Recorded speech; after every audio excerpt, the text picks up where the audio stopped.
Hello दोस्तों, कैसे हैं आप। Welcome back to my channel. दोस्तों, कैल्शियम की कमी होना कोई सीरियस समस्या नहीं है आपकी बॉडी में, बट इसकी वजह से होने वाले जो और प्रॉब्लम्स हैं वो शायद सीरियस हो सकती है। जैसे कि आपको नींद ना आना, आपकी हड्डियां कमजोर होना, आपकी हड्डियों में से कट कट की आवाज आना, या जो शरीर की जो नसें होती हैं उनमें पेन होना। और दोस्तों, स्किन में जो चमक होती है वो भी चली जाती है अगर आपके शरीर में कैल्शियम की कमी हो तो। और दोस्तों, साथ साथ ये कॉन्स्टिपेशन और भूख कम लगने की समस्या को भी बढ़ा देता है। जैसे कि जिसकी शरीर में कैल्शियम की कमी होती है उसको भूख कम लगती है और कॉन्स्टिपेशन की समस्या भी होती है। और दोस्तों, नाखून और नेल्स कमजोर हो जाते हैं, गंजापन आने लगता है, हेयर फॉल होने लगता है। और दोस्तों, मसल्स पेन बहुत ज्यादा होते हैं क्योंकि ऑफकोर्स हड्डियां जब कमजोर होंगी तो उसके साथ आपकी मसल्स भी जुड़ी हुई होती हैं, तो मसल्स भी पेन करने लगती है।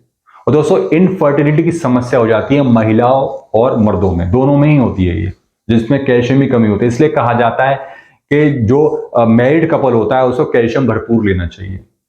और दोस्तों, साथ साथ आपको थकावट और कमजोरी महसूस होगी आपकी बॉडी में, आपका स्टेमिना, आप थोड़ी देर चलेंगे तो आपका सांस फूलेगा, उसकी समस्या से भी आपको जूझना पड़ सकता है। और दोस्तों, साथ साथ आपके दांत भी कमजोर होने लगते हैं, आपके दांत टूट सकते हैं, आपके दांतों में क्रैक पड़ सकते हैं और कैविटी भी हो सकती है। दोस्तों, कई ऐसी कॉम्प्लिकेशंस हैं जो कैल्शियम की कमी की वजह से आपको फेस करनी पड़ सकती है। कैल्शियम की पूर्ति करना आपके शरीर में बहुत जरूरी है। तो आप चलते हैं कि पहले समझते हैं क्या इसका कितनी रिक्वायरमेंट है, कैसे कैसे सब कुछ मैं आपको बताता हूं। दोस्तों, लगभग 1000 mg हमें चाहिए होता है डेली। जब कोई बच्चा होता है, छोटेपन में होता है, जब वो बड़ा होता है तो धीरे धीरे उसकी रिक्वायरमेंट बढ़ने लगती है कैल्शियम की। मगर दोस्तों, जो पुरुष हैं, पुरुष में ये जो रिक्वायरमेंट है 1000 mg की लगभग कांस्टेंट रहती है, लगभग 50-60 साल की उम्र तक।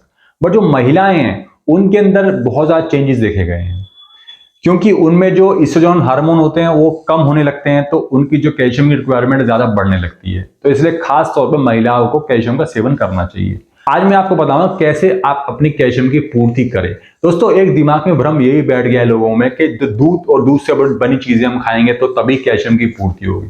दोस्तों, आप खुद सोचिए, अगर आपको दूध पचता नहीं है, आप लैक्टोज इंटॉलरेंस हैं, तो आप क्या करेंगे? क्या आप दूध के बगैर आप कोई और चीज नहीं खा सकते हैं? बिल्कुल खा सकते हैं। तो मैं आपको आज इस वीडियो में यही बताने वाला हूं कि क्या चीज आप कंज्यूम कीजिए, और बहुत एक ऐसी स्पेशल चीज बताऊंगा जिसे कंज्यूम करके आपकी 100% आपकी कैल्शियम की पूर्ति हो जाएगी, जो हर एक इंसान कंज्यूम कर सकता है, चाहे वो वीगन हो, चाहे वो वेजिटेरियन हो, चाहे वो नॉन वेजिटेरियन हो।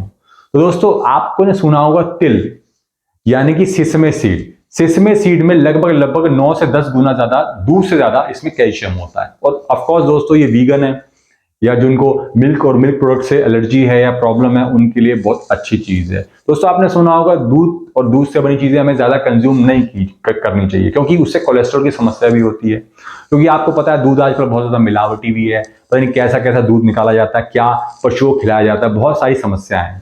तिल के कंजप्शन से आप अपनी कैल्शियम की पूरी तरीके से पूर्ति कर सकते हैं। जैसे मैंने आपको बताया कि 10 गुना ज्यादा है, सोचिए कितना ज्यादा है। लोग पागलों की तरह दूध पीते हैं, दूध से बनी चीजें खाते हैं, सोचते हैं हमें कैल्शियम मिल जाएगा, बहुत ताकत आ जाएगी शरीर के अंदर, तो उल्टा हो जाता है दोस्तों। मैंने कई लोगों में देखा है दूध पीने के बाद उनको जॉइंटों में पेन होने लगता है, उनका पेट भी खराब हो जाता है। तो दोस्तों, आप ऐसी चीज खाते क्यों जो आपको नुकसान करे? तो मैं आपको एक छोटी सी रेसिपी बताऊंगा कि आपको कैसे कंज्यूम करना चाहिए तिल। 2 तरीके की रेसिपी है, आप घर में आराम से बना सकते हैं और आप अपनी कैल्शियम की पूर्ति कर सकते हैं। आपको डेली कंज्यूम करने की जरूरत भी नहीं है तिल, आप 2-3 दिन में एक बार वो जो मैं आपको बताऊंगा तिल का बना हुआ लड्डू, जिसे हम लड्डू कह सकते हैं, वो आप कंज्यूम कर सकते हैं। 2 तरीके से बनता है। पहला दोस्तों कि आप तिल ले लीजिए, जो कोरे तिल होते हैं जिसको हम व्हाइट तिल बोलते हैं, उसको आप ले लीजिए, अच्छी क्वांटिटी में लीजिए, 100 ग्राम 200 जितना आपको बनाना है, और गुड़ की चाशनी में उसको थोड़ी देर पका लीजिए और उसके बाद उसके आप लड्डू बना लीजिए। और एक लड्डू आप 2 से 3 दिन में एक बार कंज्यूम कर सकते हैं, क्योंकि दोस्तों तिल का लड्डू थोड़ा गर्म होता है, तो इसलिए आप थोड़ा सोच समझ के सेवन कीजिएगा, ज्यादा गर्मी ना हो जाए, क्योंकि तासीर में ये गर्म बताया गया आयुर्वेद के अंदर। और जो दूसरा तरीका है जो थोड़ा सा और ज्यादा टेस्टी है और ज्यादा मतलब न्यूट्रिशियस है, उसको आपको बनाना कैसे है कि आप 50 ग्राम बादाम ले लीजिए, 50 ग्राम ही आप काजू ले लीजिए, और 50 ग्राम ही आप अखरोट ले लीजिए, और 50 ग्राम ही उसमें तिल डाल लीजिए, और उसमें 50 ग्राम ही आप खजूर डाल लीजिए। खजूर ऐसा होना चाहिए जिससे आपके लड्डू बन जाए, मतलब जो गीले गीले टाइप के जो खजूर होते हैं वो आपको लेने हैं। और थोड़ा सा आपको टेस्ट के अनुसार आप उसमें शहद डाल लीजिए। अब सबको आप मिला लीजिए, बट मिलाने से पहले क्रश कर लीजिएगा। बादाम, अखरोट और आपका जो काजू है और जो तिल है उसको भी आप थोड़ा बहुत क्रश कर सकते हैं। उसके बाद आप 1 चम्मच इसमें पीनट बटर डाल सकते हैं, या पीनट का आप पाउडर बना के भी इसमें डाल सकते हैं। 50 ग्राम ही आपको डालना है। तो दोस्तों ये हो गया आपका लड्डू तैयार। सबको मिक्स कर लीजिए, लड्डू की तरह इसको बांध लीजिए, मतलब उसका लड्डू बना लीजिए। अब दोस्तों ये भी लड्डू आप 2 से 3 दिन में 1 या 2 बार आप कंज्यूम कर सकते हैं। तो दोस्तों इतने ही सिंपल तरीके से आप अपनी कैल्शियम की पूर्ति कर सकते हैं। बहुत सिंपल तरीका है, आपको कोई ज्यादा चीजें करने की जरूरत नहीं है, आपको कोई ज्यादा मेडिसिन खाने की जरूरत नहीं है, क्योंकि मेडिसिन खाने के बाद भी कई लोगों में देखा गया है कि पथरी होने की समस्या देखी गई है। और साथ साथ कैल्शियम के साथ या विटामिन डी भी लेते रहिएगा। विटामिन डी के बारे में मैंने कई वीडियोस बना रखी हैं, आप देख लीजिएगा। धूप लगातार लीजिए ताकि आपका जो कैल्शियम का एब्जॉर्प्शन है वो अच्छे से हो जाए और आपकी हेल्थ अच्छी बनी रहे। तो दोस्तों ये आपको वीडियो कैसे लगी कमेंट में जरूर बताइएगा, और ऐसी ही बढ़िया बढ़िया वीडियोस मैं आपके सामने हमेशा लेकर के आता रहूंगा। दोस्तों मैं चलता हूं, जय हिंद।